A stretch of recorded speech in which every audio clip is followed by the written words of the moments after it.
Ahí está, una vez que me autorizó la señorita del Zoom, les doy la bienvenida a todos y todas, en primer lugar para romper el silencio abrumador de hace unos segundos, a una nueva conversación sobre la coyuntura política. Bueno, es un jueves con mucha expectativa y como preludio a una coyuntura determinante, como lo va a ser la circunstancia del propio domingo, instancia en que, bueno, va a ser ineludible reflexión en la noche de hoy. Pero bueno, dada el entusiasmo y dada la demanda para escuchar opiniones, quería darle la palabra inaugural a Amado Vudú, quien va a inaugurar el encuentro de hoy. Amado querido, adelante cuando gustes. Gracias, Juan. Bueno, buenas noches a todas y todos. Otro jueves más, ¿no? Y bueno, un jueves con un sabor especial porque el domingo que viene empieza a dilucidarse el resultado de una elección que va a ser en noviembre.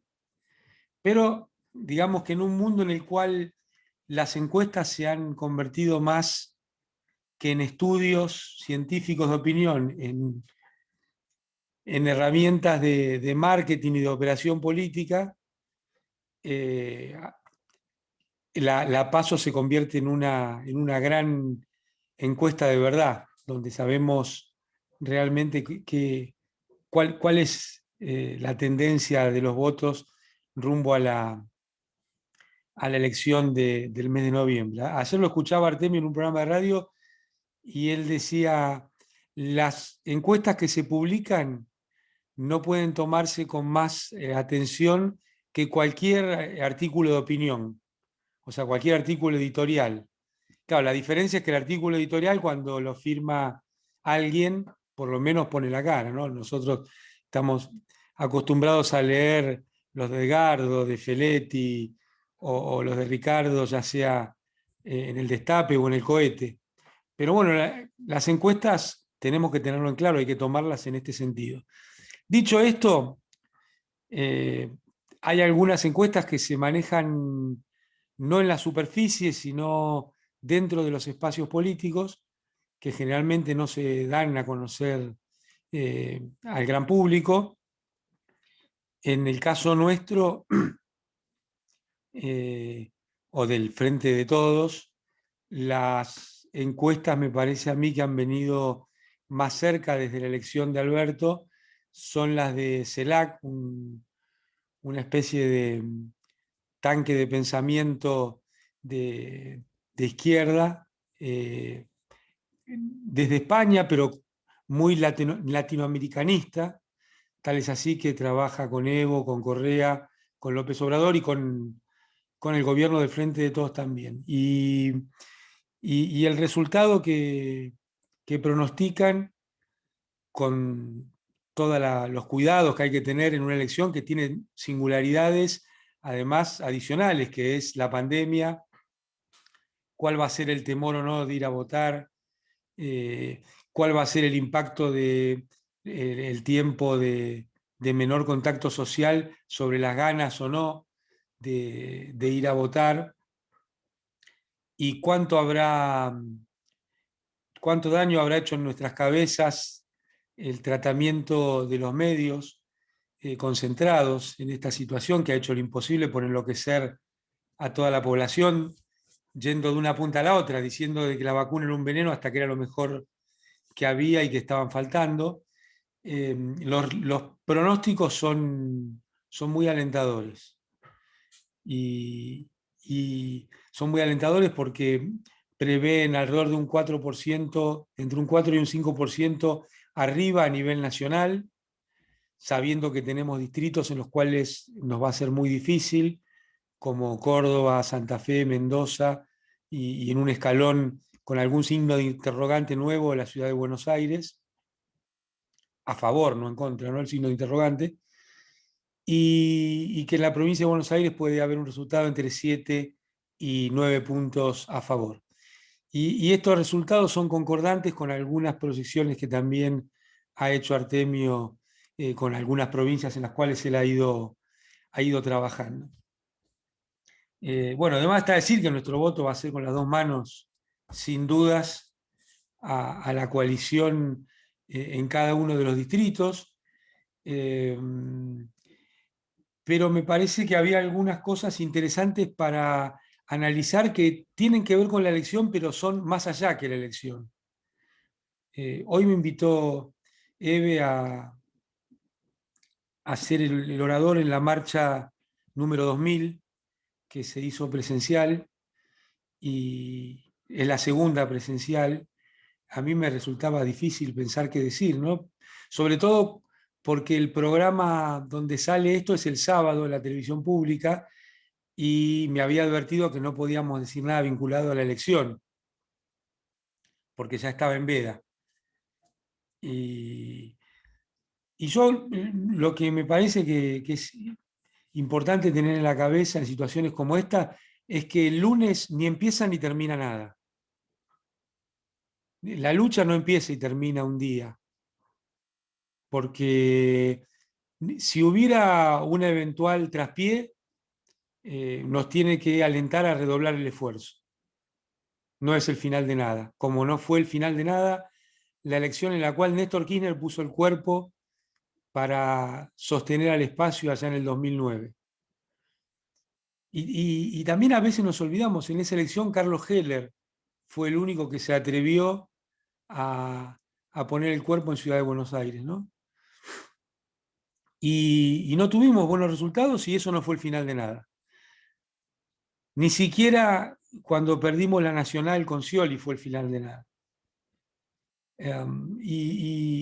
Y si nos fuera muy bien, tampoco es ni el final ni el comienzo de nada, porque será la continuidad, la profundización, la búsqueda del rumbo para seguir adelante con algo que no empezó cuando empezó el gobierno de Alberto, no empezó cuando Cristina tomó esa decisión estratégica brillante de armar este frente, no empezó con el segundo mandato de Cristina, ni con el primero, ni con el de Kirchner. Empezó, está enraizado en la mejor tradición popular de la historia de la República Argentina y cada uno y cada una le pondrá el énfasis y el eje en la etapa que quiera. Pero no podemos negar que tenemos una tradición del movimiento nacional y popular que ilumina cada uno de estos avances que esperamos que se consoliden a partir de la elección y sigan teniendo una aceleración y un rumbo que nos permita sortear la situación de la pandemia y yo diría casi más grave aún la situación que nos dejó Macri. A veces, cuando se evalúa lo que ha hecho el gobierno, perdemos de vista dónde retomó la situación socioeconómica el gobierno de Alberto Fernández. Y te diría algunas cosas más, dónde retomó la situación republicana con las persecuciones, con la utilización del sistema judicial para beneficio de Macri y de su gente, y más aún, ¿dónde retomó Alberto Fernández o el Frente de Todos la situación del funcionamiento del Estado? Un Estado que a las 7 se corta porque empieza Netflix, es un Estado que al menos ha estado en una situación muy precaria durante mucho tiempo. Un Estado donde los funcionarios de una provincia tan vasta y tan compleja como la provincia de Buenos Aires ni siquiera se dignaron ir a trabajar todos los días, nos da una muestra de lo que ha pasado con el Estado. Pero si faltara algo a este análisis de lo que hizo el macrismo con el Estado, le podríamos agregar los días de vacaciones del presidente, pero me parece más importante aún agregarle lo que hicieron con la salud y la educación en términos concretos, ¿no? No solo fue cerrar el Ministerio de Salud, sino que también fue no terminar los hospitales que estaban en construcción. fue que no hubiera fondos para el sistema educativo, fue que se cortaran las netbooks para los colegios.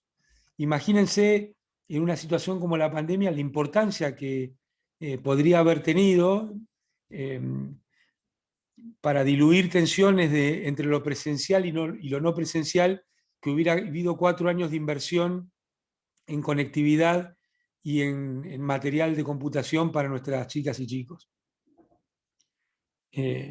Así que me parece que estos hechos también están muy cerca en la memoria colectiva de nuestro pueblo y son un dato que permite tener también mayor nivel de confianza en los resultados que nos están pasando. Y a mí realmente me gusta mucho el giro que le ha dado Alberto Fernández a animarse o a determinarse a hablar de que confrontan dos modelos. Porque al hablar de confrontación, al hablar de antagonismo, realmente me parece que es una invitación a toda la población argentina a participar de esa elección. Y yo creo que si toma una dinámica de elección presidencial o de elección de modelo, podemos repetir lo que pasó en el 2005, donde estaba en juego el sentido del gobierno de Néstor Kirchner, que había asumido en un acuerdo político con Eduardo Duhalde, pero bueno, habían comenzado a haber tensiones y antagonismos internos muy potentes, y esa elección fue el parteaguas. Y no me parece menor y no me parece curioso que en esa elección que fue el parteaguas, fue la única elección de medio término que ganó nuestro espacio político desde el primer día que asumió el gobierno hasta hoy, que esperemos que se repita. Pero dado que hoy no invitamos a nadie porque teníamos muchas ganas de hablar de estas cuestiones y de escucharnos y de disputarnos y de debatirnos y de soñarnos en un país que cada vez ese antagonismo se convierte en un gobierno más potente, yo quería abrir también un poco a la situación general que existe y va a existir más allá de la elección. Por eso digo que la elección nunca, y en este caso en particular, es el principio ni el final de ninguna lucha popular. Y me parece, yo estuve tratando de reflexionar y quería compartirlo como reflexiones provisionales. En realidad toda reflexión debiera ser provisional, pero bueno, algunas como esta quizás sean más que otras. No nos gustan a nosotros mucho las analogías, pero a veces sirven para agregar dramatismo o el énfasis que uno le quiere poner a una situación. Yo creo que el mundo, del cual se habla tanto hoy, se habla del multilateralismo, esta idea del multilateralismo a veces me parece que es un engaño. Yo creo, y pongo a discusión y para que hagamos quizá alguna síntesis, que nosotros estamos viendo una situación muy parecida a 1945. Estamos viviendo una situación en la cual hay dos grandes potencias que se disputan la hegemonía del mundo. Después, por supuesto que hay actores importantes, pero hay dos actores que se disputan la hegemonía, que obviamente son los Estados Unidos y China. Ahora, desde mi óptica, ¿cuál es la gran diferencia con esa situación del 45? En el 45 había una disputa entre dos potencias que estaban emergiendo de la guerra, que tenían un recorrido de crecimiento potente, que era al mismo vez objetivo y combustible de esa disputa por la hegemonía. Ahí sí creo que es totalmente distinta a la situación de hoy. Hoy estamos viviendo una geopolítica en la cual hay dos superpotencias, pero una está en un ascenso que creo que es irrefrenable por mucho, mucho tiempo, y la otra está en declive. Está en declive hegemónico, está en declive de ideas, está en declive económico. Lo cual no quiere decir que no maneje aún muchos resortes de la institucionalidad global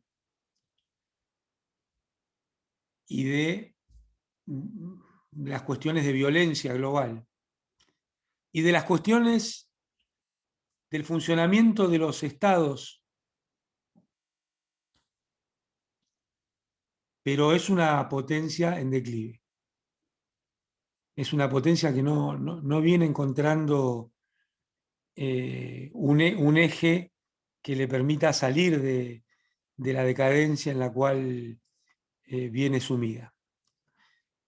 Y estas dos cuestiones, una potencia emergente, irrefrenable, y una potencia en decadencia, ¿son buenas o malas? Bueno, primero, buenas o malas para quién. Y me parece que nuestro análisis es desde la Argentina, desde Latinoamérica. A mí me parece que la decadencia del imperio norteamericano tiene un gran riesgo que es la espiralización de la violencia en la disputa.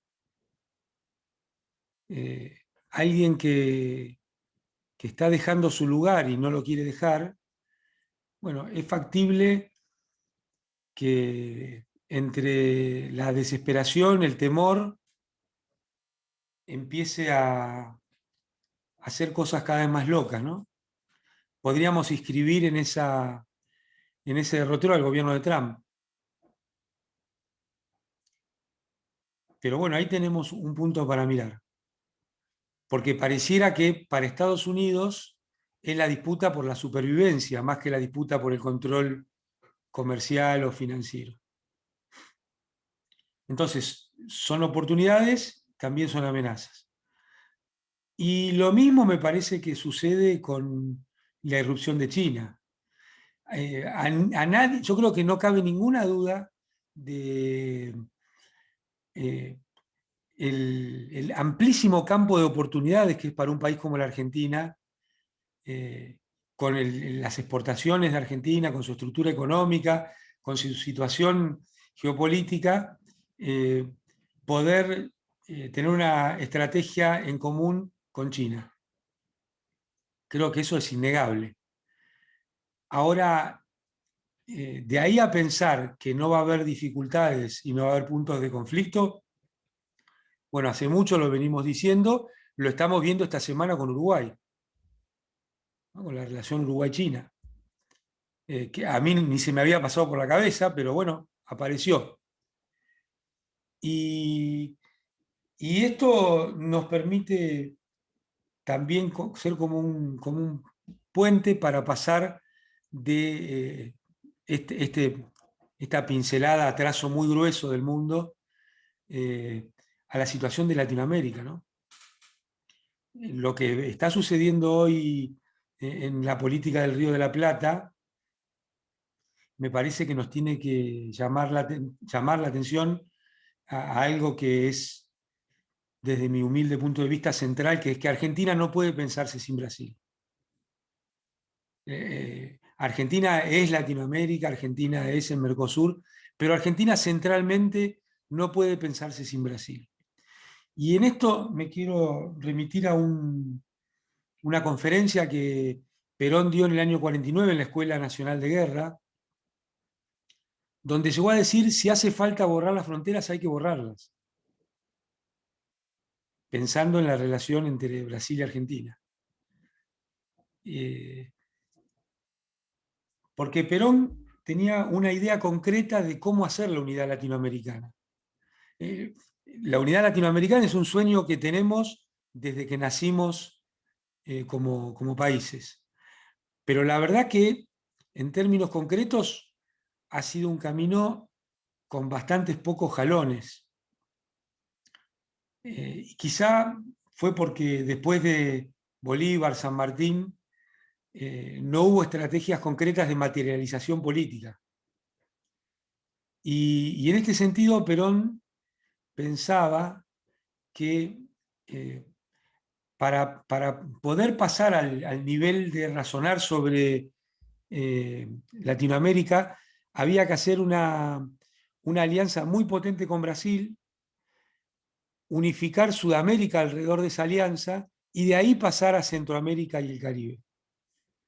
Él no veía que se iba a poder hacer a igual ritmo en muchos lugares distintos, sino que requería un entramado político. Me parece que en algún sentido las dos primeras décadas de este siglo XXI fueron de una mirada muy similar y con concreciones que no habían tenido espacio en la historia, ¿no? Como, bueno, se podrían resumir alrededor de UNASUR, que logró detener al menos 3 golpes de Estado y poner en marcha muchas políticas comunes entre nuestros países. Por eso creo que fue tan agresivo el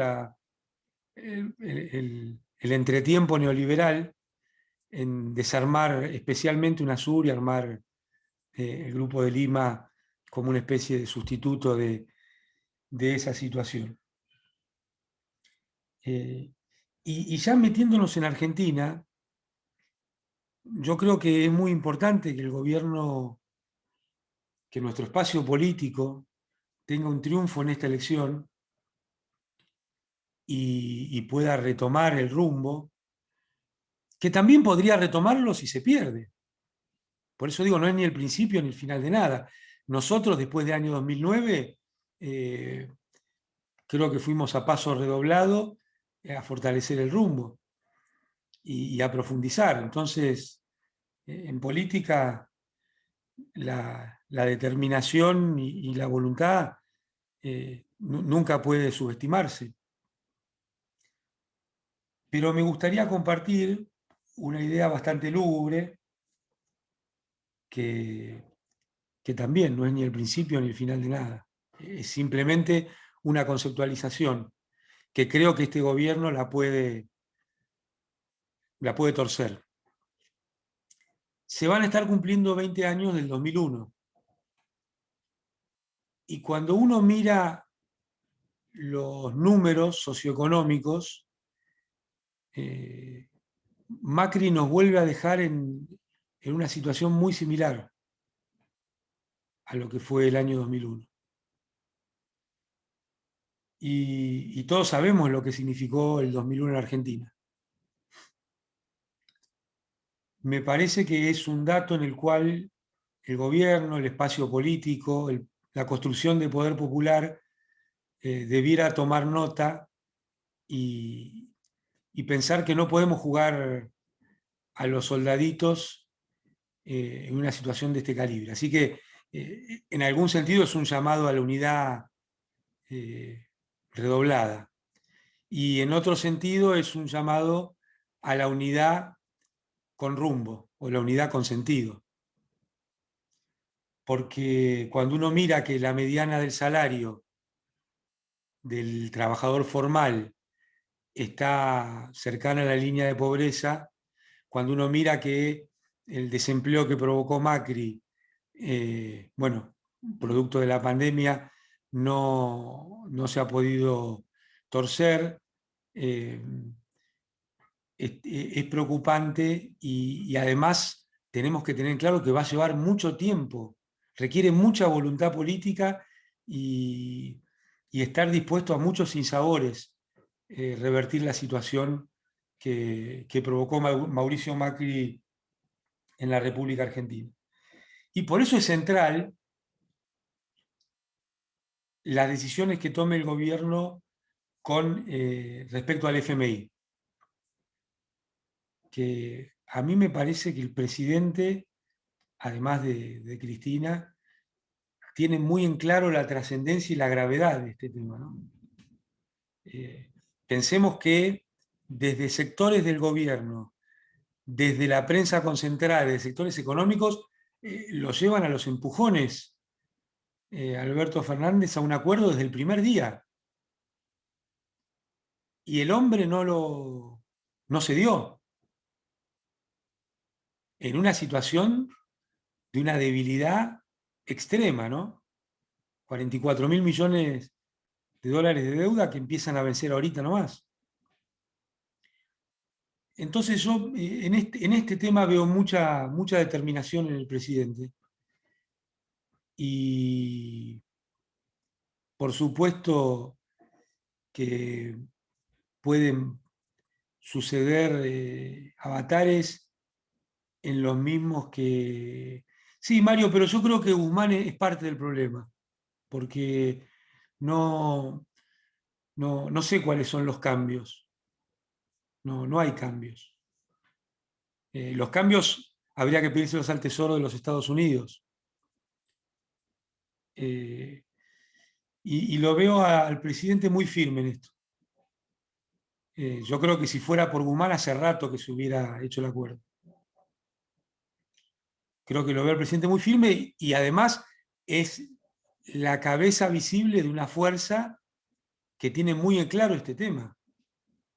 Porque, claro, el discurso público de los medios dominantes, el discurso hegemónico, es que el peronismo es quien produjo la decadencia argentina. Ahora, cuando uno mira la historia y los datos históricos, pareciera que es justamente al revés, ¿no?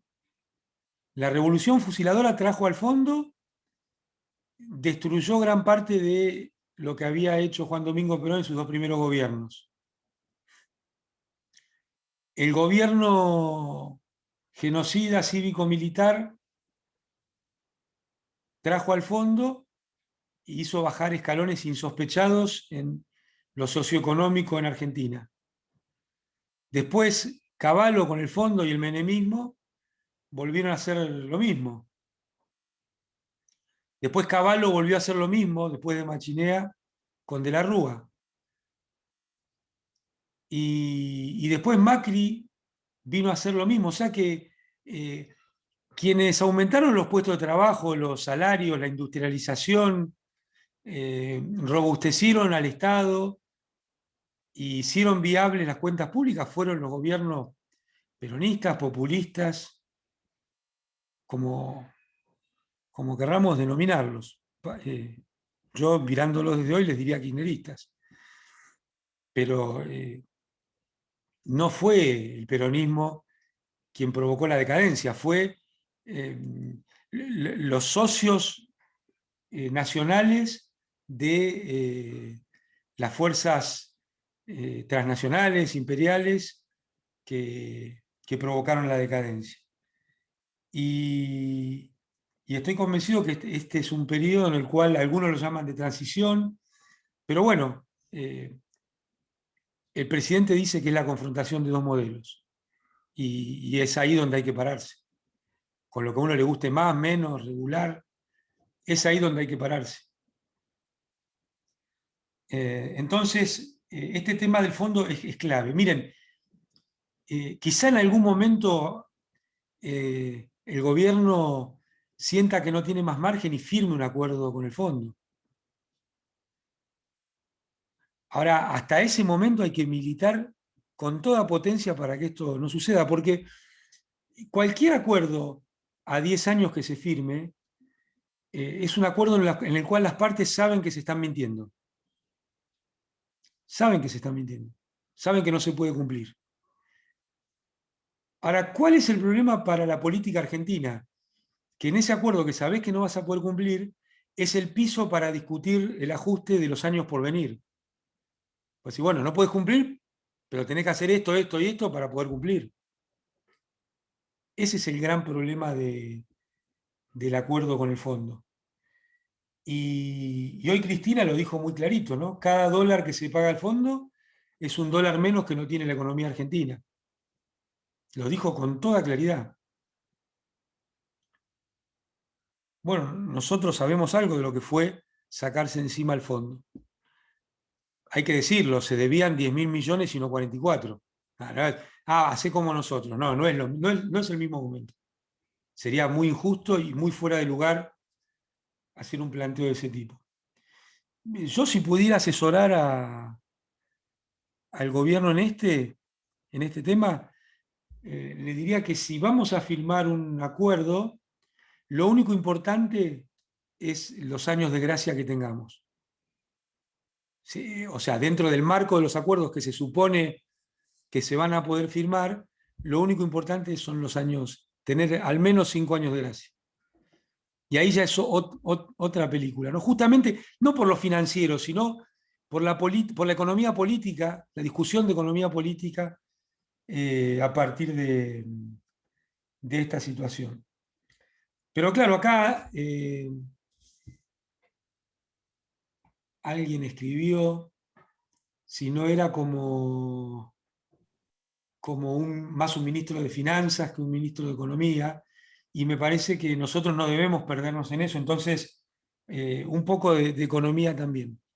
Nosotros, creo yo, que necesitamos una tasa de interés muy baja, para dar la posibilidad de que se pongan en funcionamiento cuando termine la pandemia las pymes y las empresas nacionales.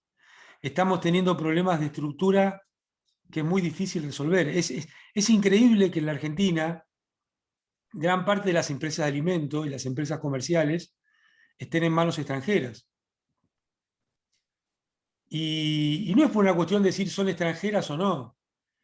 Es simplemente por decir que de ahí se van los dólares, se fugan dólares en forma, entre comillas, legal. Entonces yo creo que hay que tratar de luchar contra la concentración económica con lo que Cristina llamó la industrialización de la ruralidad.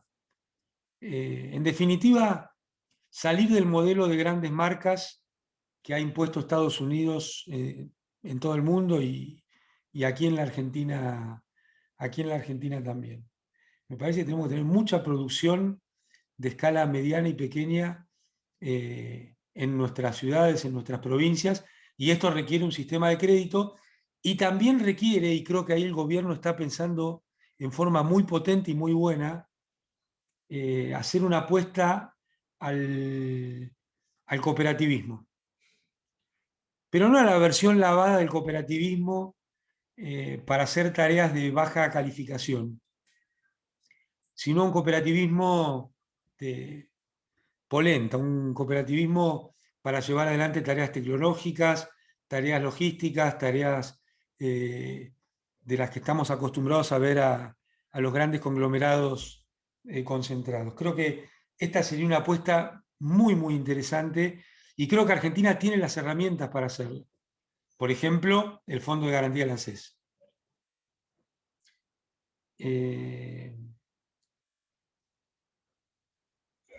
Tocamos el tema Milei antes de comenzar, o habiendo comenzado y antes de grabar.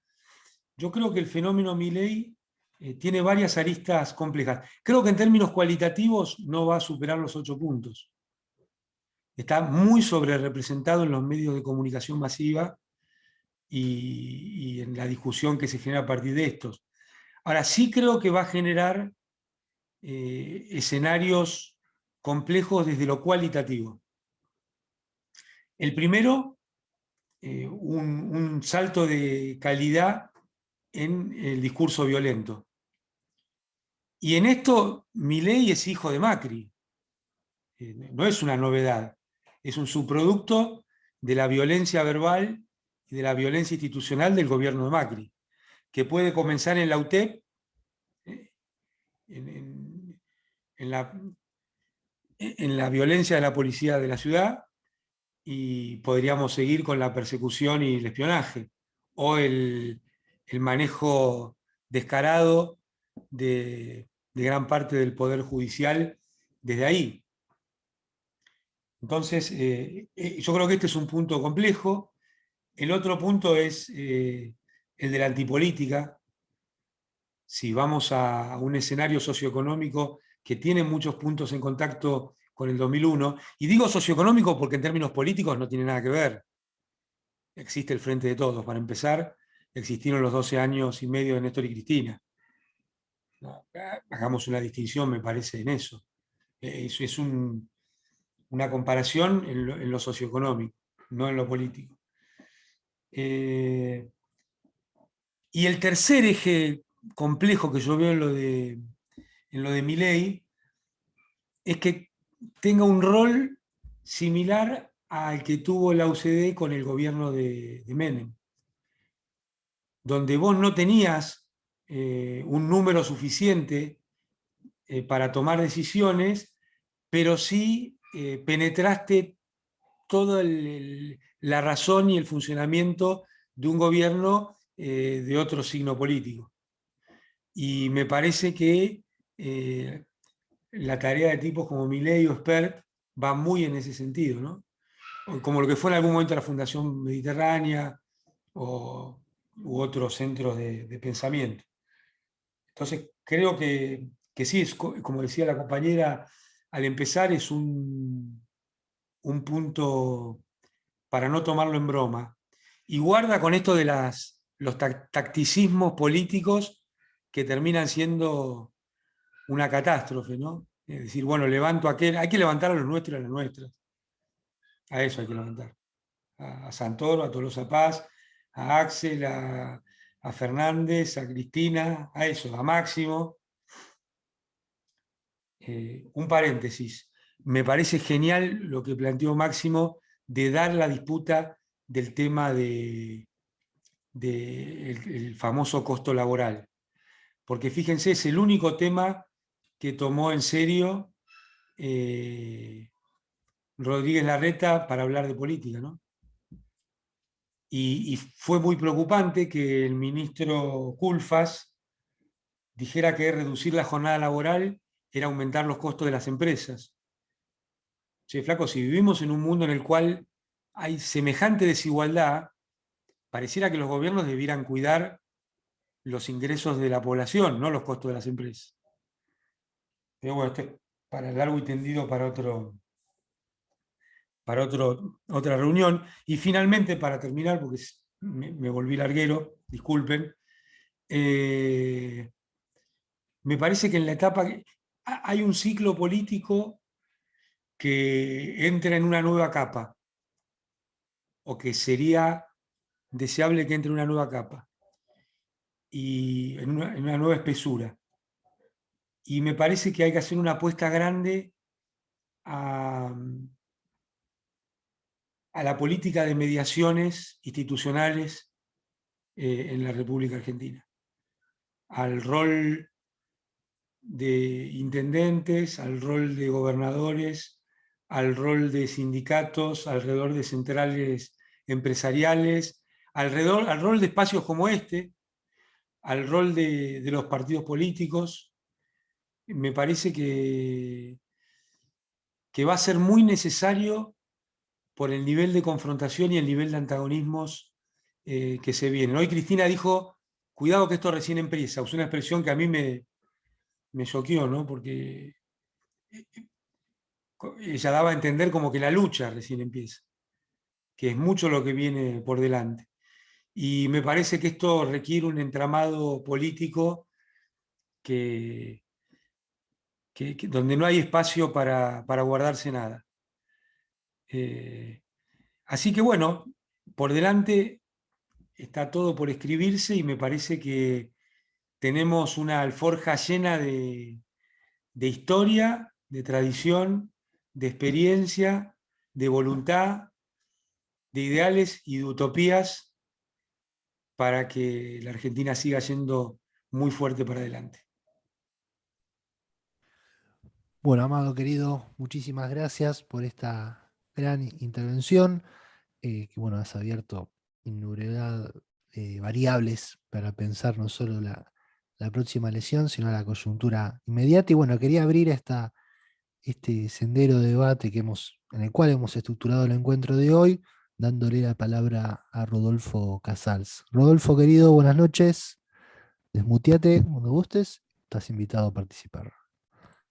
Bueno, buenas noches. Gracias por la invitación. En primer lugar, quería decir que coincido plenamente con lo que decía Amado en relación a que la elección esta no es el fin ni el comienzo de nada. Es parte de un proceso que se está desarrollando, evidentemente, hace 2 años en un terreno difícil, pero más favorable, obviamente, que el que teníamos antes. Más favorable porque esto se puede hacer avanzar. Lo que sí creo que, si bien no empieza o termina nada, es una frontera. Una frontera por varias razones, no solamente por los resultados que van a generar una situación política, ya sea una situación política más favorable, menos confusa o desfavorable, depende de cómo salga.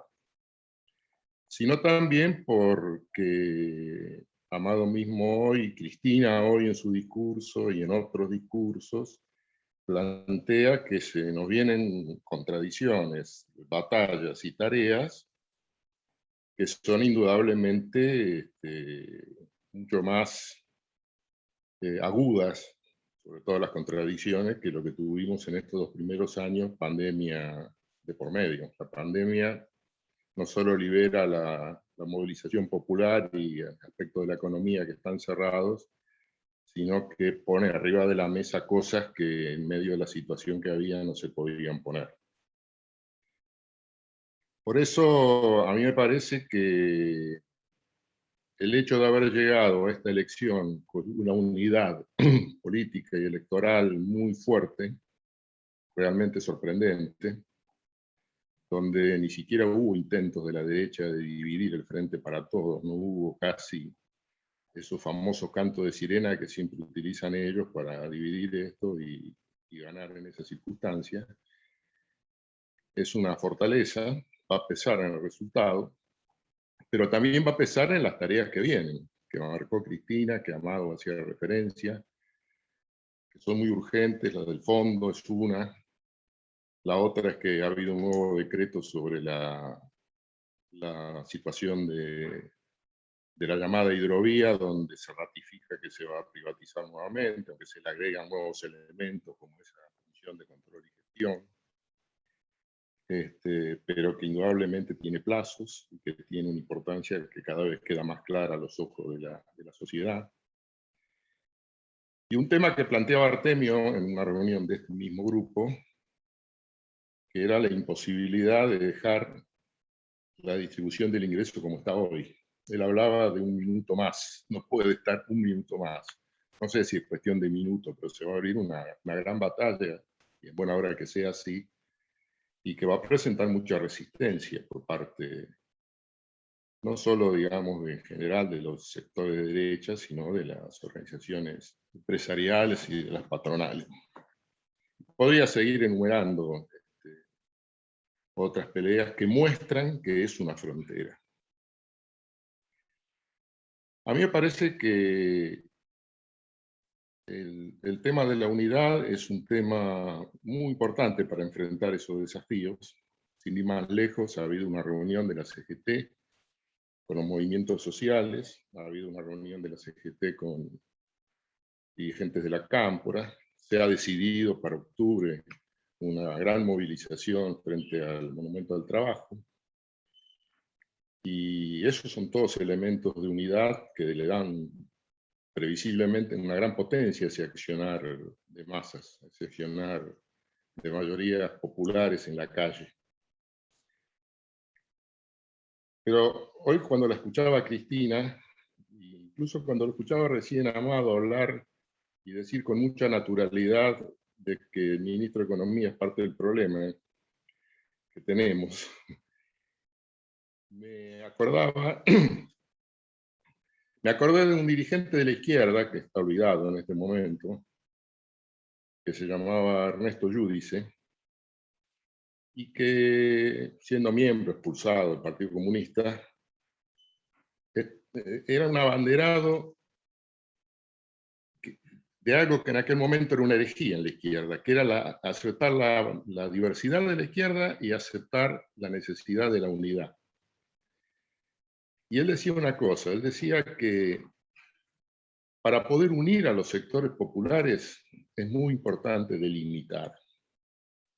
Es muy importante saber qué es lo que estamos uniendo, para no engañarnos y para poder establecer una cosa sana, digamos, ¿no?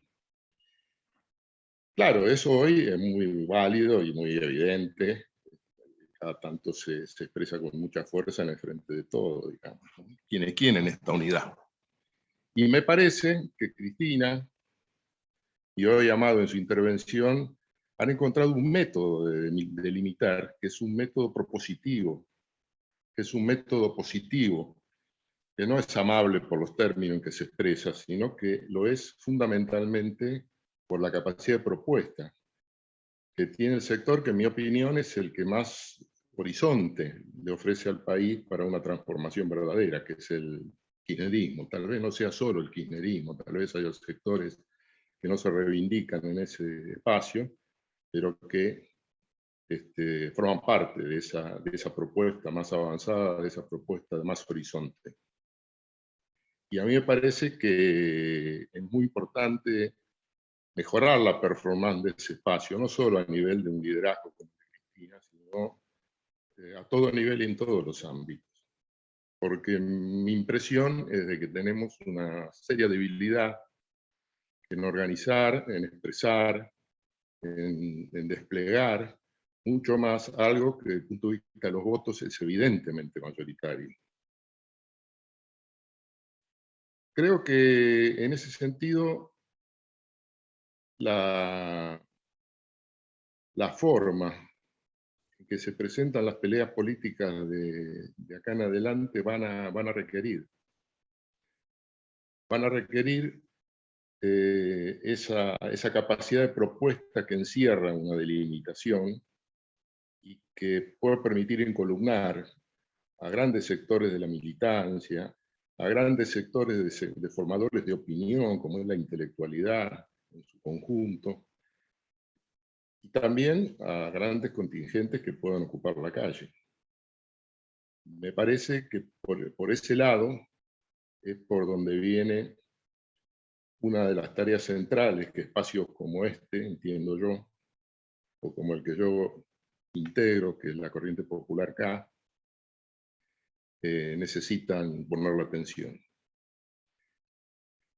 A mí me pareció muy sorprendente en un sentido y atractivo el hecho de que cuando uno pone el usuario, como es la contraseña para entrar al Zoom, el que lo opera dice bienvenidos a esta reunión de la Corriente 18 de mayo.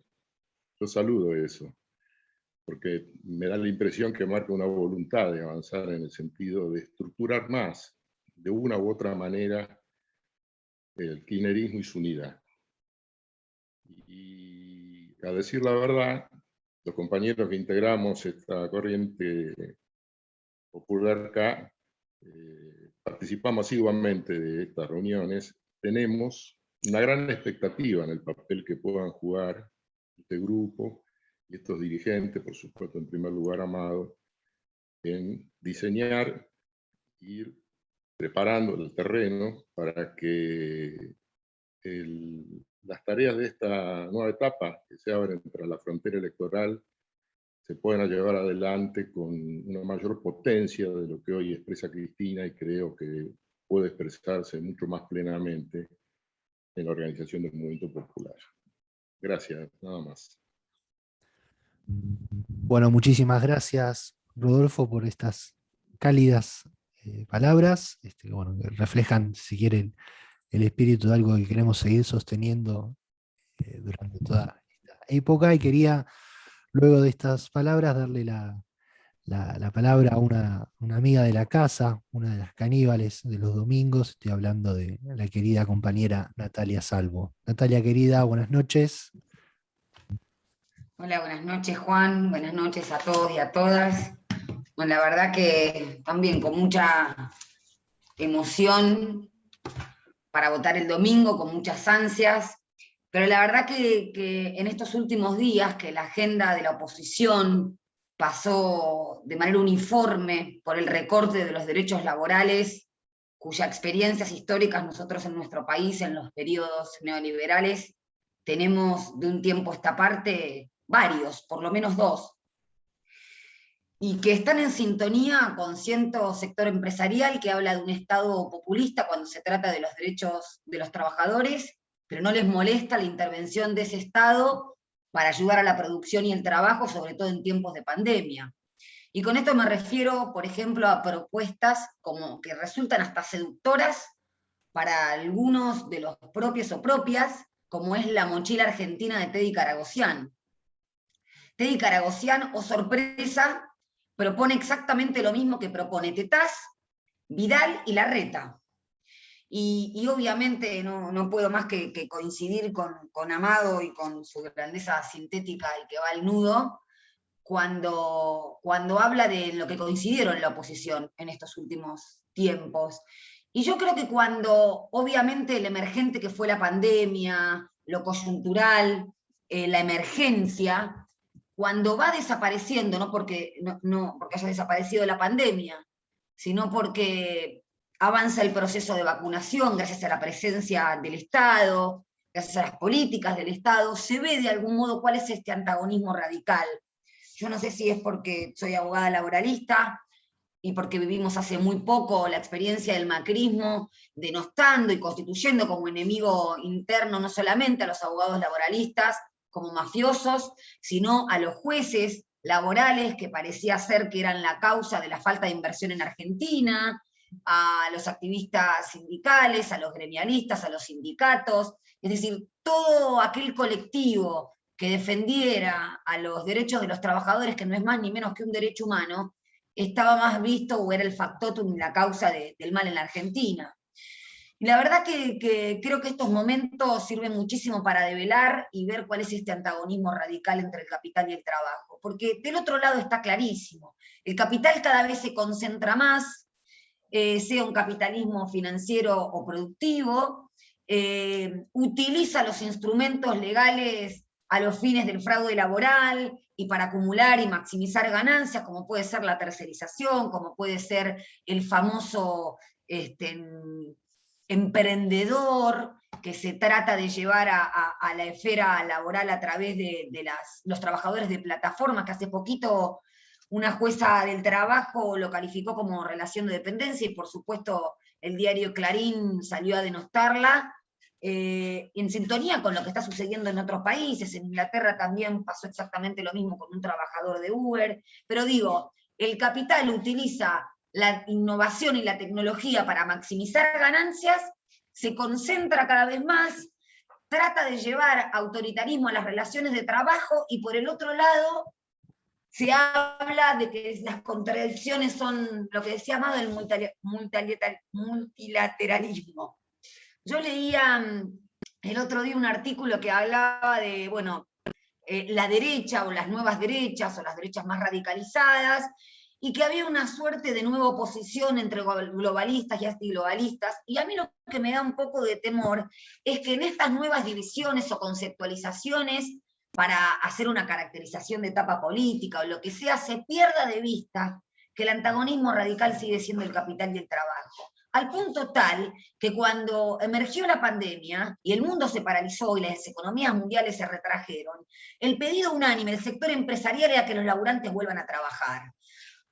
Y tenían que volver a laburar porque el verdadero valor en el producto o en el servicio lo pone la fuerza de trabajo. Por eso, yo tengo un hijo de 17 años y me llama la atención cómo a través de YouTube y todas estas cositas, TikTok, y que ven, hay un montón de pibes y pibas que hablan de las empresas, en el lenguaje de ellos, ¿no? Como factores de producción o de riqueza, mejor dicho, que hay que irse del país porque acá las empresas, discurso empresa, por supuesto postulado desde un punto de vista acrítico y no ideológico. Y muchas veces nos preguntamos qué pasa que no llegamos a ese sector, o qué pasa, cuáles son las demandas de los pibes y las pibas. Bueno, un laburo, poder acceder a su vivienda. Me parece que pasa por ahí. El peronismo siempre surgió en un momento en donde ni siquiera la clase trabajadora era protagonista política, y se construyó poder a través de la satisfacción de las demandas laborales, a través de la presencia territorial de solución de conflictos de los laburantes por parte del Estado, las vacaciones pagas, el aguinaldo. Y en ese momento, en los años 50 y 60, en donde el discurso del estado de bienestar empezaba a hacer eclosión porque, otra vez, el segmento de salario, ganancia, la puja distributiva, se estaba acercando cada vez más, o lo que llamaron el nanny state, o niñera, es decir, en distintas latitudes. No sé si se me escucha porque tengo Se te escucha, conexión inestable. ¿Se escucha o se corta? En un momento se entrecorta, te perdemos un poquito, pero en líneas generales te escuchamos bien. Por ahí en algunos momentos se te va un poquito, pero bueno, sigamos probando a ver. Se entrecorta, me dicen acá. Sí, sí. Sos muy benevolente, Juan. Un poquito se entrecorta. Bueno, me avisan y si no me conecto del celular. La degradación del Estado social o la presencia del Estado de bienestar se fue derruyendo con este discurso del Estado grande e ineficiente y fundamentalmente el tema del costo del salario. Nosotros el tema del costo del salario lo vimos acá en Argentina, como a través del terrorismo de Estado se impuso el terrorismo económico y la economía especulativa. Y fue lo mismo que vimos en el menemismo después del consenso de Washington, probaron todas y cada una de las leyes laborales que establecieron fundamentalmente por decreto, a través de 77 decretos y algunas leyes, que traen más o menos las mismas recetas que ahora. Y a mí me parece importante porque en el fondo también hay de manera tácita una sobrevaloración de algunos derechos constitucionales respecto de otros. Incluso la interpretación del derecho de propiedad siempre se supone que es respecto de las cosas o de los medios de producción, cuando el derecho de propiedad es también en relación a los derechos de los y las trabajadoras. Entonces, creo que no hay que sacar el foco de este antagonismo. Ellos siempre van a volver por lo mismo y van a ser sumamente obedientes, uniformes y constantes en su discurso, se alinean perfectamente. Hoy Tetaz hablaba de la flexiseguridad como si fuera un concepto novedoso, cuando lo vienen trayendo desde el año 2008-2009 desde Europa, y básicamente es que el Estado se haga cargo. Flexiseguridad, como una especie de supraseguridad social de los que tienen que hacerse cargo el empleador y los empleadores. ¿No? O sea, tanto se habla de la institución de los contratos como institución jurídica propia del liberalismo, en tanto y en cuanto no sea el contrato de trabajo.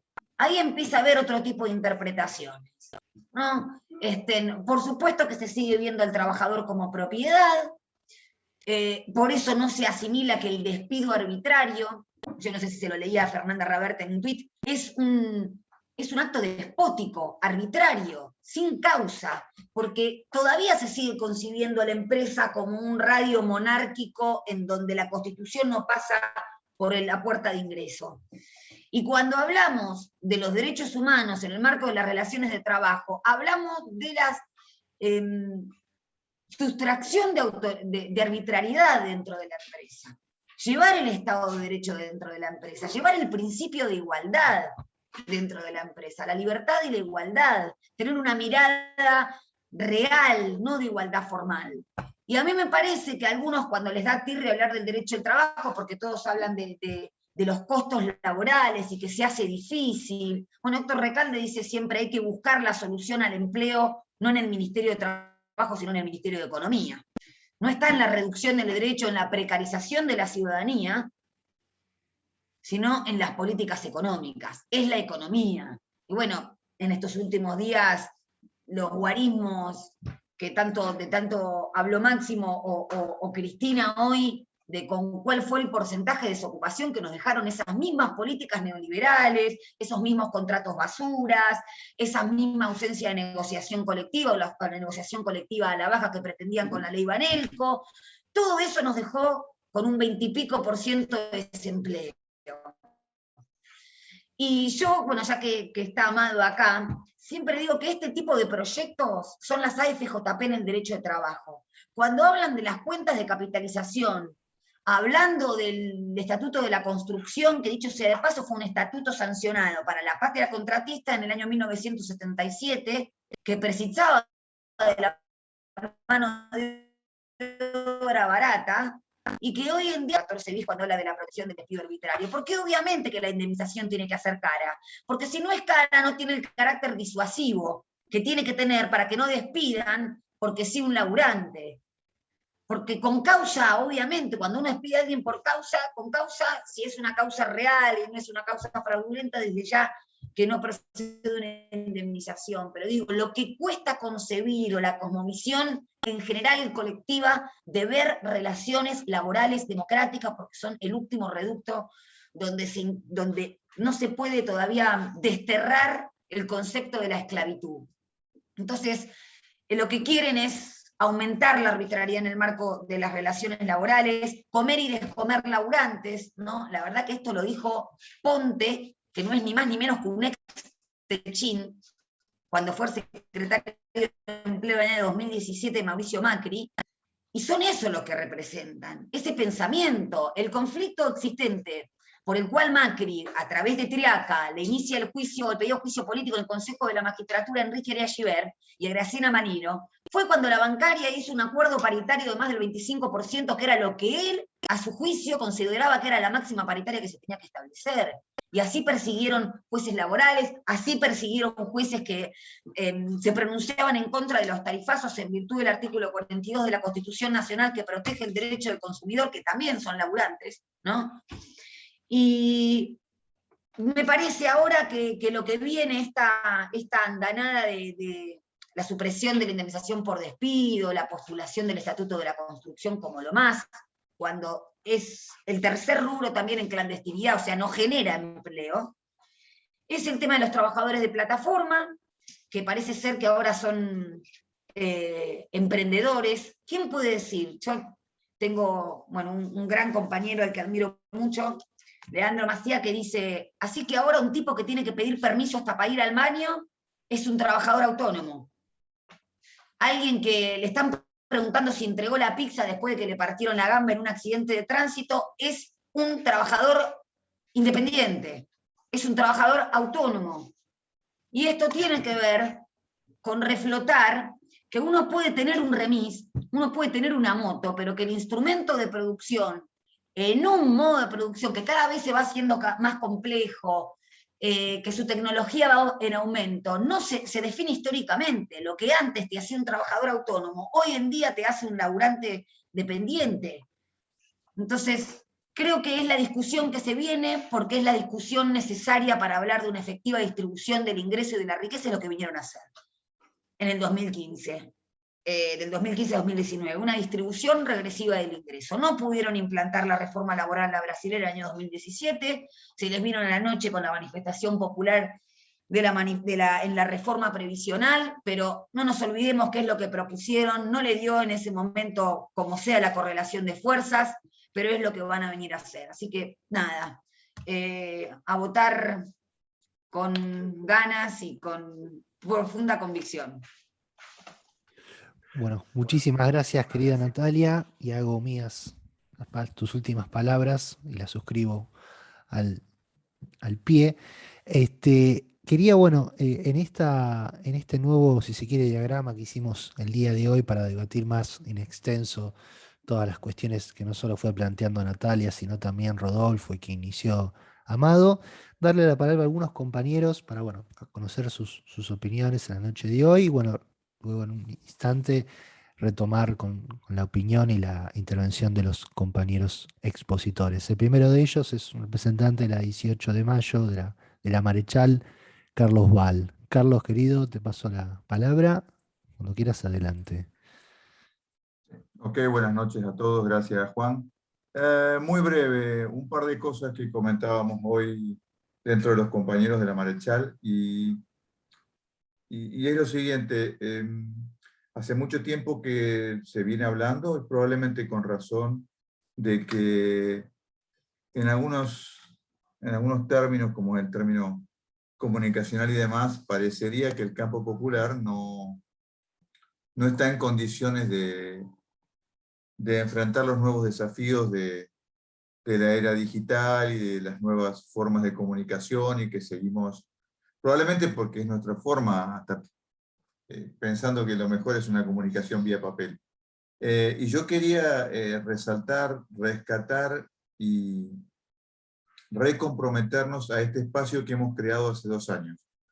Hace 2 años, con un grupo, cuando no nos podíamos reunir en forma presencial, decidimos, bueno, me llama Juan y Edgardo un día y dice, che, ¿cómo hacemos para reunirnos de alguna forma que nos podamos ver? Empezamos 25 y hoy somos casi 400 más. ¿Cuántos hay de 2 y 3 en cada una de las computadoras?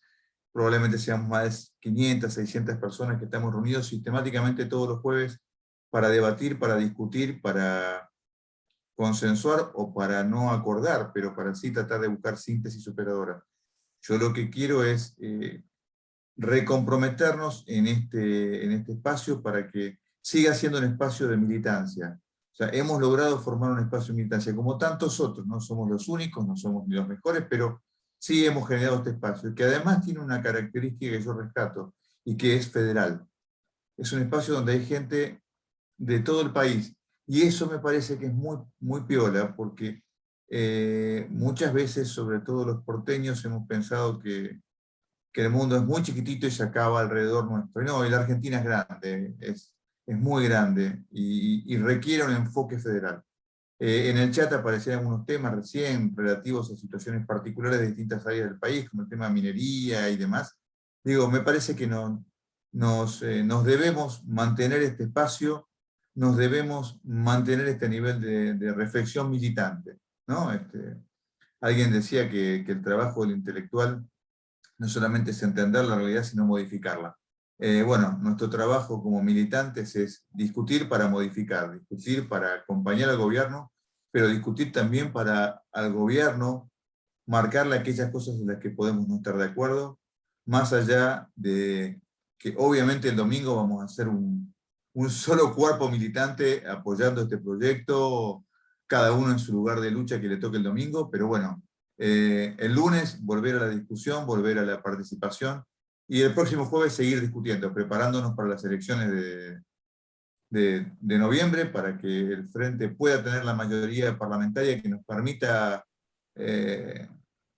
darnos el permiso de ser más ambiciosos. Amado siempre dice que por ahí el 2009 no teníamos la mejor correlación y sin embargo buena parte de las medidas más ambiciosas se hicieron en minoría. Bueno, pero tener mayoría también va a ser lo más fácil y más dulce. Nada, ese es el compromiso al cual pido que nos comprometamos todos para que a partir de la semana que viene sigamos manteniendo este espacio de militancia y de diálogo. Gracias, compañeros. Gracias, Carlos querido. Quería, bueno, seguir con esta radio intervenciones. Daré la palabra a la compañera Ana Etlis. Ana, habilitate ahí y adelante. Hola. Sí, seré breve. Juan, me podés tutear también, tratar de che. Mira, con respecto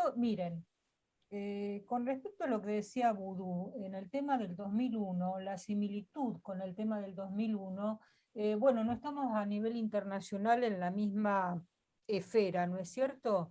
Pero también hay que acordarse de que el 2001 era una característica que decía que se vayan todos. Y se fueron todos y volvieron todos.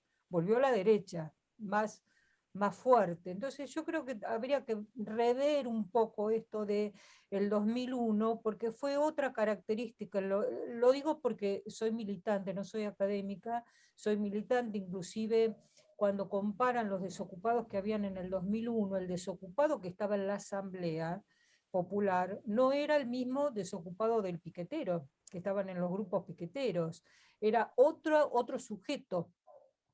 Bueno, pero me quería referir a lo que hoy decían Cristina y sobre todo Leandro, porque a mí me gustó mucho, creo que es uno de los discursos más unitarios que hay, el de Leandro Santoro, que es, bueno, ¿cuál es la Argentina que nosotros queremos? Yo aplaudo este espacio de haberlo encontrado y creo que hay que hallar una síntesis, integrarnos, que hayan páginas de Facebook, que hayan maneras de comunicarse, aparte del Zoom, porque me parece un espacio de discusión y muy interesante, pero poca participación, y sería abrir un poco el espacio del Zoom y que pueda participar más gente, ¿no? En el Facebook, No digo WhatsApp porque nos llenarían los WhatsApp. Entonces, concretamente, ¿cuál es la Argentina que nosotros queremos? Nosotros como militantes que estamos en las calles, que queremos el domingo, obviamente no voy a hablar sobre el tema del domingo porque obviamente queremos ganar y cuanto más diputados tengamos, mejor. Pero bueno, ¿cuál es la característica? ¿Qué es lo que para nosotros significa la palabra pueblo? Para mí, por ejemplo, la palabra pueblo es la gente que está oprimida. Es la gente que habló Mayra el otro día, es la gente, los nadie. Estos son los nadie, los pobres, los que no tienen para morfar. Y esto hay que tomarlo en cuenta, no pasa solamente en la capital, pasa en muchos lugares donde acá, por ejemplo, está bien. En capital hay gente durmiendo en la calle. Estamos gobernados hace 14, 15 años por la derecha. Pero en la provincia también, en la época de Scioli también, esto si no lo asumimos y no damos un paso de reconocer determinadas cosas que se han errado y que por eso mucha gente es antiperonista y anti todo, porque no es que todos son apolíticos. Hay gente que no quiere saber nada por el mismo método y que acá se habló sobre el tema de la metodología de algunos militantes. Esto también hay que hablarlo, porque si no hacemos una autocrítica, no vamos a avanzar. Esto por un lado, el tema de la autocrítica. El tema que se dice acá el Poder Judicial, deuda externa. Bueno, poder saber diferenciar qué es la legalidad y qué es lo legítimo, porque el pueblo le da legitimidad a la democracia cuando pasa alguna cosa. Entonces, este también es un punto a ver, qué es lo legal, qué es lo legítimo. Para mí la deuda es ilegítima. Bueno, el otro día escuché a Heller por qué era legal, pero no es legítima. Y después, ¿cuál es el tema del papel de los movimientos sociales? Y bueno, y que yo peleo en realidad por el derecho a la vida. Y el derecho a la vida no es solamente el derecho al trabajo, sino es derecho a un techo, es derecho a la salud, es derecho a poder discutir políticamente con otros compañeros, ¿sí? Y es poder tener un espacio de militancia. Esto es, el derecho a la vida es todo, a poder comer también, ¿sí? Entonces, nada, quería agregar esto porque a veces no se habla y se ensalza muchísimo y se tienen algunos militantes allá arriba y no se escucha la militancia de los que estamos abajo, en el tema de lo que es salud mental, en el tema de lo que es discapacidad, el tema de lo que es adultos mayores. Ya sabemos que el tema del trabajo es fundamental, pero el tema de los movimientos sociales que están laburando por su cuenta también es fundamental. Y quizás haya que armar una síntesis de qué es lo que están tomando a nivel mundial después de la pandemia, que son menos horas de trabajo y poder legitimar en el tema de lo que es el trabajo en blanco, o no, o armar las cooperativas, no sé, pero algo vamos a tener que avanzar en eso. Bueno, saludo a este espacio. Gracias, Juan, por dejarme hablar. Bueno, Ana, muchísimas gracias por tu intervención y quería, bueno, darle la palabra para cerrar este mini espacio y luego seguir con el radio de intervención de los expositores al compañero Luis Lib. Luis, buenas noches. Ahí te di para habilitar, cuando gustes, adelante. Hola, buenas noches, compañeras, compañeros. Bueno, brevemente también, para decir algunas cositas, me parece que estamos en un panorama bastante interesante. Yo soy también militante territorial o de base, y veo que se está palpando una buena victoria, ¿no? Uno puede equivocarse, de hecho, uno se ha equivocado varias veces, pero se percibe en la gente, se percibe en el pueblo que estamos ante una buena victoria. Una campaña extraña, ¿no? Con calle, pero sin actos, o con actos solamente vistos por Zoom, que han hecho que la campaña sea extraña, pero a mí me pareció muy buena. Yo pienso que hay una gran virtud nuestra, ¿no? Que el Frente se ha mostrado muy consistente, o sea, cada uno con sus roles bien determinados, pero hemos demostrado una unidad sin fisuras y esto me parece uno de los puntos interesantes que va a ser clave al momento de evaluar si se da, como digo, la victoria, ¿no? También me parece que yo creo que hay un rumbo claro, el rumbo de un primer momento se marcó claro, estamos en un modelo de de producción, generación de trabajo, de igualdad, de inclusión. Es el rumbo clásico del campo nacional y popular y peronista. Por ahí se puede discutir la falta, cierta intensidad, cierta velocidad, cierta firmeza, estas cuestiones que se discuten, pero el rumbo me parece que esto ya está fuera de discusión. Y lo más interesante es cómo está que a partir de esto se está anunciando ya una profundización del proyecto, ¿no? Incluso el hecho que se pueda dialogar en los últimos días, en las últimas semanas, como una confrontación entre los dos modelos, esto también habla bien de cómo se paró el gobierno hasta ahora, ¿no? Me parece que, bueno, hubo aciertos, errores, me parece que la gestión de Alberto Fernández ha sido la de quizás uno de los mejores presidentes posibles en esta situación, y me parece que en ese sentido soy bastante optimista. Es interesante ver el proceso que está en la oposición, ¿no? Esto de esta derecha que se va extremando, se va convirtiendo en extrema derecha y pocos días antes de la elección. Esto es extraño, ¿no? Alguno lo dijo en el chat y creo coincido con esto, ¿no? Que esto que empiecen a atacar ya antes en campaña los derechos laborales es lo que hace siempre la derecha. Lo primero que ataca son los derechos laborales, no hay ninguna novedad en esto, ¿no? Pero que lo hagan en forma ya sin disfraz, sin matices, sin acomodar el discurso, esto me parece que es interesante. No sé si es bueno ni malo, por ahí es bueno en el sentido que se sinceran directamente y la derecha aparece como lo que realmente es, extrema derecha, y por otro lado quizás sea malo porque un poco da un poco de cosa, ¿no? Que empiecen a hablar de estas cosas, ¿no? Hoy una de las cosas más interesantes para mí, lo que dijo Cristina, que yo lo escuché a la mañana en un reportaje de Recalde, es que esto que propone el macrismo no resiste un debate legal, esto no resiste, no pasa la Constitución, ¿no? Y hoy Cristina dijo esto, ¿no? Esto no se puede hacer, hay que reformar la Constitución, no se puede hablar directamente de esto, así nomás, de quitar, eliminar las indemnizaciones y otra cosa más, y esto habría que ir contra algo que dijo Recalde, no sé lo que dijo Cristina Recalde, pero de esta progresión en los derechos, algo así, de esta matriz progresiva en los derechos, nunca se puede volver atrás, ¿no? Y esto me parece que es importante, este concepto de no poder ni siquiera discutir esto, ¿no? Que esto no se puede discutir así nomás, cualquier cosa no se puede discutir porque va en contra de toda una estructura legal que ya ha ido avanzado y se ha consolidado. Me parece que es buena la lectura de lo político, de cómo la derecha se está extremando y cómo esto de alguna manera habla bien, porque tampoco la derecha pudo estructurar una buena oposición. La oposición se vio débil, se vio entre sus internas propias y con mucha debilidad. Creo que esto es muy bueno para nosotros y hay que observarlo, ¿no? Creo que está en un proceso, creo que toda elección siempre deja algunos muertos políticos o casi muertos políticos, y me parece que el primer muerto ya es Macri, ¿no? Ya Mauricio Macri, me parece que en el acto de ayer se vio simbólicamente cómo lo jubilaron. Hay que ver, de alguna manera nadie está muerto políticamente, pero me parece que el hecho que no lo puedan presentar, ¿no? Me parece que habla bastante de eso. Esperemos que haya otra más, ¿no? Y después tenemos que ver, me parece, después de esta elección, los debates que hay que habilitar. Ahora yo lo veo de adentro esto, ¿no? Cómo las diferencias no se están mostrando. Hay diferencias, permanecen las diferencias, no se están mostrando. Y después de la victoria se van a mostrar y se van a canalizar bien. Si hubiera una derrota también se canalizarían, pero mal.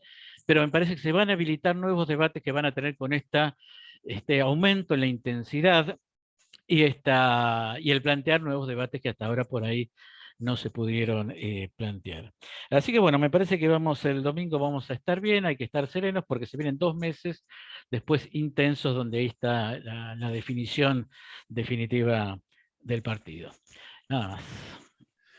Muchísimas gracias, Luis, por tu intervención. Y bueno, quería luego de estas palabras darle la intervención a una de nuestras coordinadoras. Estoy hablando de Silvia Rosques. Silvia, querida, buenas noches. Hola, hola, ¿cómo están? Bueno, prestando muchísima atención a la intervención de cada uno de los compañeros y las compañeras, en un momento crucial, ¿no? Nos estamos a horas de una primera elección de estas PASOs y donde sí quiero contarles que la unidad no se vio en todo el país. en cuanto a los discursos del Frente de Todos. Somos un país federal y bueno, aparecen las internas en algunos más, en otros menos, pero creo que sí tenemos que tener las convicciones de que tenemos que trabajar para llegar a la mejor unidad posible para seguir siendo gobierno.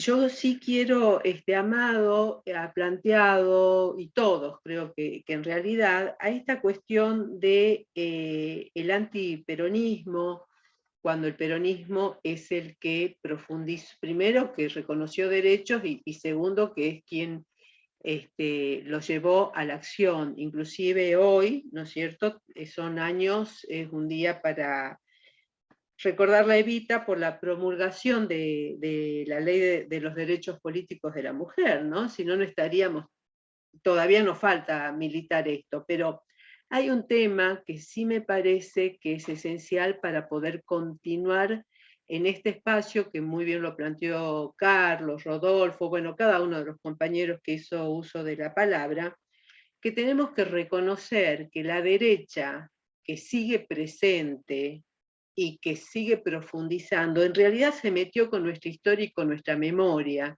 de tal manera que la fue distorsionando a la historia, la destruyó, y lo peor de todo es que es la historia que nos enseñaron y que nos siguen llevando adelante, aún en las universidades nuestras, con una mirada netamente colonial. Y es ahí donde nosotros tenemos que hacer que estos espacios realmente cobren cada día más fuerza, que los partidos políticos cobren fuerza. Yo creo que hoy son más estos espacios que los partidos políticos, tendremos que repensarlo. ¿Por qué?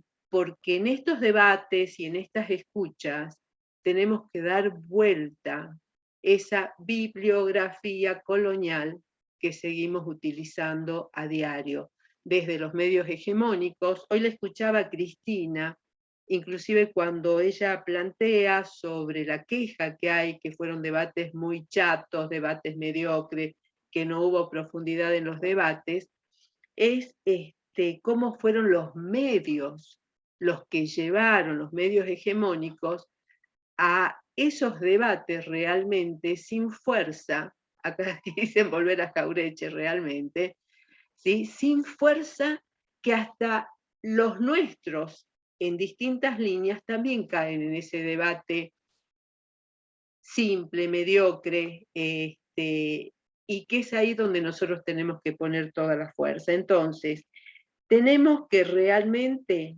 ir a profundizar las propuestas, tenemos que realmente revisar esa bibliografía que realmente le escribió el colonizador para seguir conquistando nuestras mentes, construyendo nuestras subjetividades en todos los temas, y que nos lleva además a dar debates que son atomizados. Cuando nosotros estamos hablando de que son dos modelos distintos, son dos modelos distintos en todos, no en temas, en todos. Entonces es ahí donde tenemos que dar el debate. Por eso, compañeros, compañeras, el domingo a votar para que el Frente de Todos tenga la fuerza necesaria en el Congreso de la Nación, y desde allí seguir peleando entre todos, luchando y abriendo estos espacios. Como decían las compañeras, con la militancia desde bien abajo, con quienes ocupan cargos, con todos, porque este es un espacio realmente muy abierto y muy dinámico en toda su estructura. Así que los abrazo a todos. Muchísimas gracias, Silvia, por estas palabras. Quería darle la palabra en este caso al filósofo y escritor y un amigo de la casa, Rocco Carbone, el habitual participante de nuestras charlas. Rocco, querido, no sé si me escuchás. Si me escuchás, adelante. Uy, se congeló, me parece. Rocco. Está ahí, pero está congelado. A ver ahí. ¿Escucha? Ahí está, ahí está, ahí está. Ahí volviste. Se te congeló. Se te congeló la imagen, Sí, pero sí. Se me frizó un poco todo. Bueno, buenas noches a todos los compañeros, a las compañeras. Gracias, Juan. Lo primero que quiero decir es que es siempre grato estar acá, escuchar a los compañeros y a las compañeras. No sé si se me frizó de vuelta. no, ahí estás. Estás fresquito. Ahí estás bien. ¿Se me escucha? Sí, sí, el tema es que por ahí recién se te congeló un segundito. Si querés, si no, si querés ver Bueno. eso bien, si no, no hay problema, como gustes. Bueno, por lo visto lo veo y las escucho de vuelta. Bueno, sigo. Lo primero que me gustaría hacer es una caracterización de este espacio. Yo creo que, como lo hubiera dicho González, es un espacio conversacional. Ay. Estás, Rocco, ¿eh? Estás. Nosotros te vemos y te escuchamos. Hagamos una cosa, Rocco. ¿Querés ver si lo podés reconfigurar en unos minutos y volver? Porque nosotros ahí te vemos y te escuchamos. Dale. Nosotros te vemos y te escuchamos bien.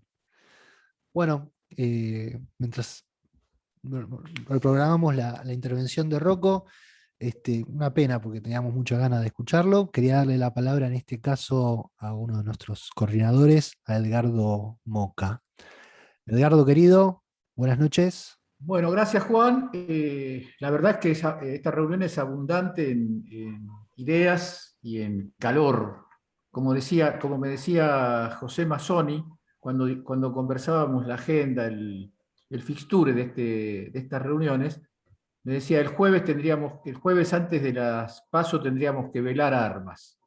Y él lo decía para no traer a un invitado y que la reunión girara en torno del invitado, sino para poder escucharnos, como de hecho está ocurriendo. Es una reunión que me parece que rompe el statu quo de las reuniones, por la cantidad de intervenciones, por la intervención de gente que normalmente no aparece y según ha quedado demostrado hoy, es muy interesante escucharla, o sea que es una invitación también a quienes hablaron hoy y a quienes no hablaron hoy, y no suelen hablar, a convertir este espacio en algo todavía más conversacional, para utilizar la frase gonzaliana de Rocco, ¿no? Hay varias cosas, yo no me voy a detener en cada una de ellas. Yo quería, sin entrar en una discusión que nos lleve muy lejos, decir que las elecciones, las PASO de este domingo son muy importantes. Eso no quiere decir que la victoria o la derrota en las elecciones del domingo decidan el curso del proyecto político. No estoy diciendo eso, pero sí estoy diciendo que es un primer test, y un test muy importante, a una construcción política de nuevo tipo. Como creo que la Argentina, incluido el peronismo, no ha construido este tipo de dispositivos amplios, heterogéneos y tensos en su interior. Nosotros durante el año hemos hablado mucho de esto, durante lo que va del año, y seguramente seguiremos hablando, elogiando algunas conductas y algunas posiciones, criticando otras posiciones. Nosotros somos claramente un espacio delimitado en el orden de la pertenencia espiritual, diría yo, a un movimiento dentro del frente, a un espacio dentro del frente que lo lidera claramente Cristina Kirchner. Pero nos hemos acostumbrado a valorizar la presencia de personas que en otra época, no estábamos juntos con ellos, ¿no? No estábamos juntos y nos dábamos mutuamente. A mí me tocó hacerlo, como ustedes saben, de modo muy, muy público, hasta con el propio actual presidente. Así que yo creo que es un test que no solamente interviene en términos del éxito de las políticas públicas que tienen que venir, que tenemos que ayudar a que vengan, es un modo de elevación de la cultura política argentina. La oportunidad de trabajar juntos y comprometernos juntos y juntas, personas que venimos de experiencias distintas y personas que hemos confrontado fuertemente. Esto eleva la cultura política porque pone en el centro lo principal. Porque yo creo que en este programa de hecho que nosotros vamos elaborando, la intervención, por ejemplo, de Natalia Salvo con relación al lugar del trabajo, en la contemporaneidad y en la Argentina, yo quiero decir que no habría que tomar ligeramente el hecho de estas horas, donde la derecha ha puesto en el centro de su... pocos días antes de una elección, donde no había dicho nada la derecha sobre la política, sobre el programa, sobre la orientación, y no dice nada porque decir algo significa comparar con su experiencia de gobierno. Hoy la intervención de Larreta habló de todo lo humano y lo divino. De lo que no dijo ninguna palabra fue de la experiencia del gobierno de Macri, ¿no? Y esto es una victoria político-moral nuestra, ¿no? Que la derecha no esté dispuesta. Y tengamos en cuenta que la derecha, cuando ganó la elección en el 2015, fue una derecha que no habló de lo que iba a hacer. Cuando habló de hacer cosas contrarias a las que realmente hicieron. Aseguró el fútbol para todos, aseguró la asignación universal, de lo bueno que se hizo no se va a cambiar nada. Mintió en todo. Las únicas cosas que dijo fueron mentiras. Entonces es un dato cualitativo que la derecha, pocas horas antes de que los hombres y mujeres de este país vayamos a votar, sale con una posición emblemática, con una posición que parte aguas en términos ideológicos, políticos, culturales y clasistas. Es decir, no elige un tema trivial, como uno podría haber esperado de este tipo de dirigentes políticos que les gusta trivializar la política, y lo han hecho muy fuerte en esta campaña, de la mano, o mejor dicho, conducidos por los grandes medios de comunicación. Hemos estado horas discutiendo sobre la maestra que le levantó la voz a los chicos, sobre las fiestas con fotos, sobre todas las cosas, algunas de ellas un poco más importantes que otras. Y digo, la campaña electoral, mejor dicho, los medios hegemónicos en la campaña electoral, se tragaron un hecho histórico terrible en la Argentina. El diputado Correntino Arias fue baleado, no le tiraron una piedra, le tiraron un balazo. Y no hay repercusión como creo que debería haberla, porque en la Argentina estas cosas no son triviales. Acá hubo decenas de miles de víctimas del terrorismo de Estado, los 30.000. Ahora, pasó y pasó. Nosotros mismos tuvimos una actitud de no remover demasiado el tema. Es obvio que hay un problema con darle difusión a esto, porque se puede generar un clima de terror, y hay que hacerlo con mucha inteligencia la denuncia, pero hay que poner esto en el centro. Los ciudadanos y ciudadanas argentinas necesitamos saber cómo fue lo que ocurrió en ese acto del Frente. Después yo creo que el rol, el nuevo lugar de las derechas autodenominadas libertarias es un tema para mirar, porque es un tema de época. Es un viraje del neoconservadorismo basado, según mi opinión, en una diferencia histórica. En la década del 90, la derecha venía consagrada por los acontecimientos mundiales, por la caída del muro de Berlín, por la presencia central excluyente de Estados Unidos en la política internacional, la invasión la guerra del Golfo, después la guerra de Irak, que fue mucho después.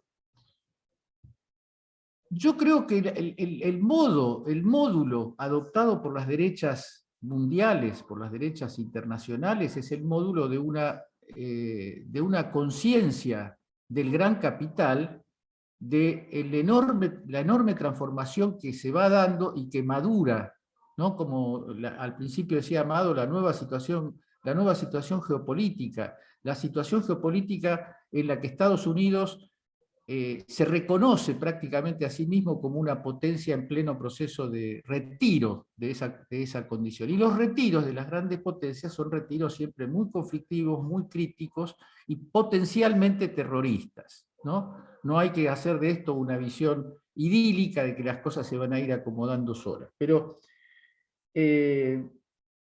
acá se habló de los partidos políticos. Los partidos políticos son un gran tema. Con Juan hemos trabajado mucho este asunto. Yo creo que los verdaderos partidos, lo que merece el nombre de partidos políticos, son agrupaciones fuertemente convencidas de un tipo de proyecto de país, fuertemente convencidas de la centralidad de determinadas clases y sectores sociales, fuertemente comprometidas con una visión respecto del colonialismo, respecto de la independencia de las naciones, respecto del mundo pacífico, porque de hecho se le llama partidos políticos a muchas cosas. Hay como más de 100 partidos políticos reconocidos en términos jurídicos nacionalmente. ¿Hay 100 proyectos de país? Está claro que no. Yo creo que hemos logrado que un amplio frente heterogéneo y conflictivo en su interior haya adoptado el rol de un frente de partidos políticos que existen en la práctica, porque nosotros somos parte de un partido político, y no es una creación artificial o una creación subjetiva. En la calle te lo encontrás a ese partido político. Cuando alguien dice Cristina y ve la cara que pone el otro, ya está, está en un partido o en otro. Entonces, yo quiero no dejar pasar la intervención de Rodolfo Casal en lo que concierne a qué vamos a hacer nosotros. ¿Qué vamos a hacer nosotros? ¿Qué estamos haciendo? Está claro. Y que lo que estamos haciendo nos satisface, también está claro. Pero estamos en condiciones de ser promotores, impulsores y eventualmente animadores de una fuerza política claramente identificada con la experiencia de los gobiernos de Néstor y Cristina, como para ocupar un lugar que no sea el de pelearnos con los que no piensan como nosotros en el interior del Frente de Todos, sino a que la voz de esta parte del Frente de Todos se escuche con más fuerza, con más poder, siendo, como es el caso, de las pobres posibilidades que los medios de comunicación nos dan. A mí me parece que hay que saludar la experiencia de Caníbales, la experiencia de Natalia, junto con los demás compañeros y amigos que participan, y es un faro, es una cosa poderosa, pero hay que decir que no tenemos la potencia colectiva que tuvimos en otra época, ¿no? Entonces, podemos ser impulsores de algo que se parezca a una definición interna en el interior del Frente de Todos, como de hecho lo dijimos en el pronunciamiento que inauguró, digamos, esto. Tomando la bandera del 18 de mayo, tomándola en el aspecto más interesante, que es que al mismo tiempo da la posibilidad, no la seguridad, pero la amplia posibilidad de ganar electoralmente, y al mismo tiempo de disputar un rumbo con la derecha, aunque reconozcamos los movimientos vacilantes, reconozcamos, como decía Luis, la firmeza con la que se han aplicado algunos principios. Eso ocurre siempre. Yo creo que la gran lección que estamos aprendiendo es la lección de la unidad. Una lección, y con esto termino, que el general Perón intentó conquistar cuando volvió a la Argentina después de su largo exilio.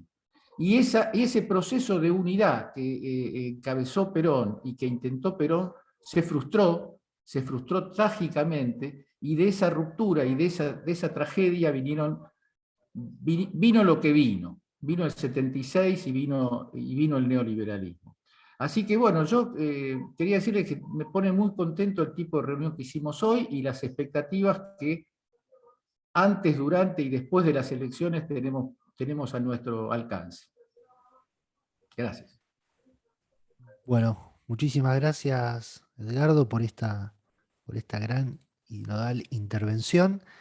Y bueno, Te pregunto, Rocco, si no sé si seguís preso seguís preso de tu objeto de estudio, en este caso de las mafias que te brindan el servicio de internet. No sé cuál será tu prestador, pero no hay muchos. No sé si ahí me escuchás bien o mal.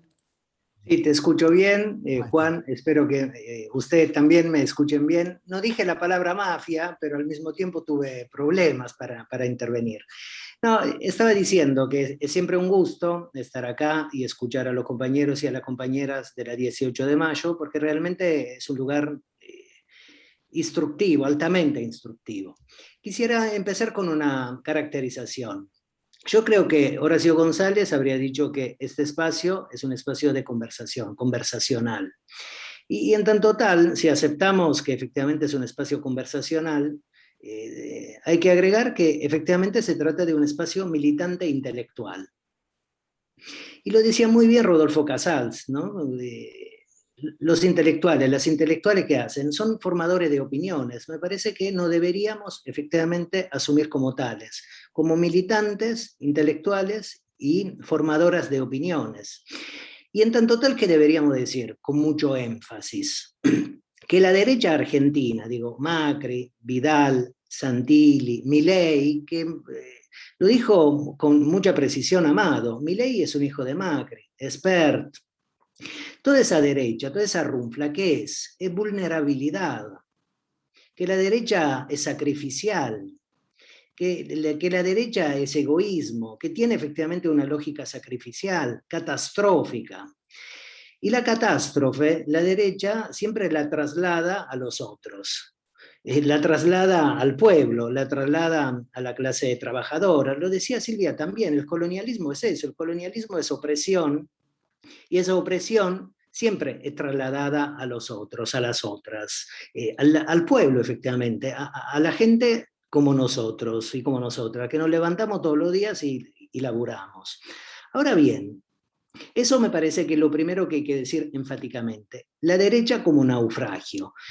Y si el peronismo, y lo voy a decir mejor, si el kirchnerismo es desmesura, es exceso, en el mejor sentido de la palabra, y si como dijo Cristina, esto recién empieza, que lo recordaba antes Amado, creo que tenemos que ser capaces de generar, a través de la conversación, a través del pensamiento en común, a través de las formas militantes, un nuevo acontecimiento en la Argentina.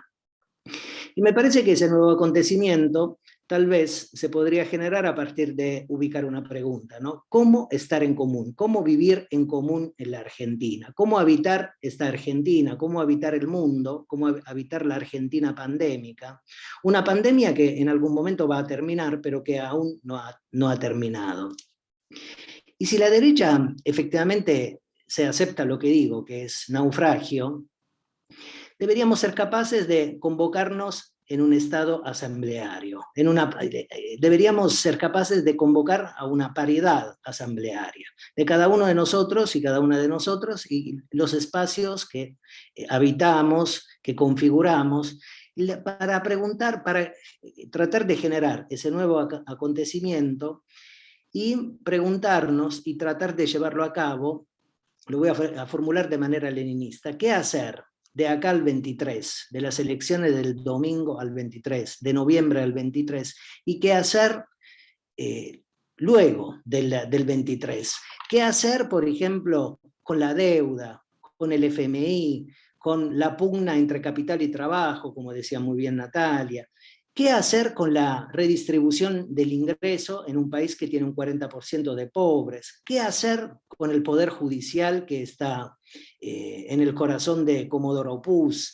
¿Qué hacer con el derecho a la palabra? ¿Qué hacer con los medios hegemónicos? ¿Qué hacer con la especulación inmobiliaria a la cual nos condena Larreta en Capital Federal? ¿Qué hacer con el aparato productivo? ¿Qué hacer con los presos y las presas políticas? Hoy, compañeros y compañeras, escuchamos el cierre de campaña y lamentablemente ningún candidato, ninguna candidata nuestra recordó que hoy Milagro Sala cumplió 2.063 días presa. Eso lo tenemos que recordar.